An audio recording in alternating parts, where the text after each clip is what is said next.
Good evening, YouTube. AB Silver here. Just a quick video to, I don't know, I guess just part of my collection showcase, I guess. I love silver dimes. Those of you who have seen me on some live streams and in auctions and so on and so forth know that almost every chance I get to get Roosevelt silver dimes specifically, I typically just jump right on it. I eat this up. I love me some Roosevelt dimes. Real quick before I get too deep into the video, why AB Silver do I prefer Roosevelt dimes over Merc dimes, Barber dimes, and earlier? The Barber's easier. It's got a lot of numismatic value associated with it. I don't care about those, to be honest with you. I stack silver dimes for weight, and so I think that answers that. It actually leads into why I don't do too many of the Merc dimes either. Most Merc dimes are older and therefore typically more well-worn and typically therefore weigh less. And again, if you're stacking for weight, you want silver that has more weight to it. When it comes time to sell, you want coins that have more weight to them. So for me, if it's a one-to-one kind of scenario and each dime is sort of equal from a 90% silver perspective, I would just much rather have Roosevelt dimes. They weigh up better. They're more available. You can find them everywhere, and I just love them. So let's get that out of the way. So I've got sort of three things to show you here. It's not going to be a lengthy video. I just wanted to sort of show everybody that Roosevelt dimes and AB silver are, we go hand in hand. So certainly if anybody's looking to do some trades or anything for some Roosevelt dimes, let me know. Okay, so little monkey towel, splish splash, what's up? So I do a lot of silver dimes, silver Roosevelt dimes specifically. Here we have one of my favorite boxes. I don't know, it's probably my second or third favorite box that I have. It's my box of silver dimes. There's some of these only have a few in them. Some of them are nearly full. Some of them have none in them. In fact, if you go to the 55s, those are pretty easy. The 55s will almost be completely... Oh, wow. There's two in there. Anyways, so this is my box where I'll basically buy rolls of dimes. I'll go through them looking for specific dates, mint marks. I'll also look for a lot of the double dies and whatnot, or I'm sorry, well, yeah, there are a couple of double dimes. But I'll specifically look for a lot of the RPMs. The late 60s Ds have quite a few RPMs. I'll typically sell those for their numismatic value and just buy more dimes. I'll just use the scope, hunt through those, and basically anything else that I'm just stacking for weight goes in here. And once I have a full roll from here, once I have a full set, essentially, I'll typically gather a full set together and sell it as a full set. And then I'll just buy more dimes because I don't really care about the numismatic value associated with them. And you're thinking, wow, this guy's got a Dansko album right here. He's not a coin collector. I'm really not. I'm really not a quote-unquote coin collector, and this is something that I've kind of chatted about a little bit with people on live streams. I really don't collect coins because I enjoy the numismatic part of coins, and I know that sounds silly.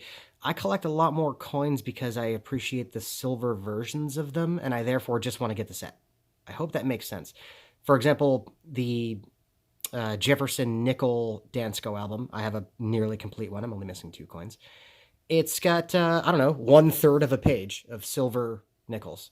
The rest of it, it's all clad. It's worth a nickel, right? I've got a 1950D, but even that in AU is not really all that valuable. But I wanted to go for the set just because I like the silver coin, and I therefore just wanted to complete the set. I don't know. That's just me. So I do have represented here, this is a complete set of the silver Roosevelt dimes. It does go up to 1964D. My actual Dansko dime album, you can see it's missing 1, 2, 3 coins there. And, well, that page is full. And then it's missing, yeah, just 2 coins here.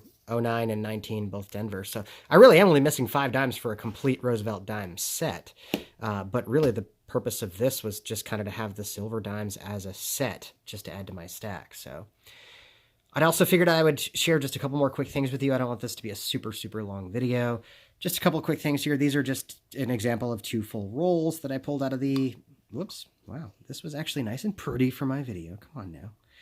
So here's a 64 and a 64 Denver set. These are just sort of examples of what I get when I get rolls from my coin shop. They're just really, really great condition in general. And I know these are 64s. These should be in good shape, right? But this is the general condition I get for almost all years. I can even pull out some earlier years, and you would see they're all in just fantastic shape. I get generally really good condition Roosevelt Dimes, and that's why I do this approach: make a full set, sell the full set, buy more Roosevelt Dimes, add for weight to the stack. I hope that makes sense. I figured I would just share a few quick facts about the Roosevelt Dimes before I let you all go. They were minted from 1946 to 1964. There are 48 unique coins if you account for each year-end mint mark. Each one of them contains 0.0723 troy ounces of silver. That means a complete set weighs 3.4704 ounces of silver, and the lowest mintage coin is the 1955p. Wait a minute, didn't I have two of those? I've got two of those in here. Sick. Anyways, that was just a fun fact. That's the lowest mintage. So I took the spot price as of about 5 minutes ago, which is $18.18. That makes these melt at about $1.31 each. So a full roll melts at $65.50. So you're looking at a melt value of $65.50 and $65.50. So what's that? $131? I don't know. I could 120, 130. Yeah, $131 just right here in these two rolls. And it's almost 7 ounces, or I think actually a little over 7 ounces of silver, just right there. And you can get these for cheap. I mean, my guy sells these. You can see they melt at about 13 times face. I buy these for 12.5 times face all the time.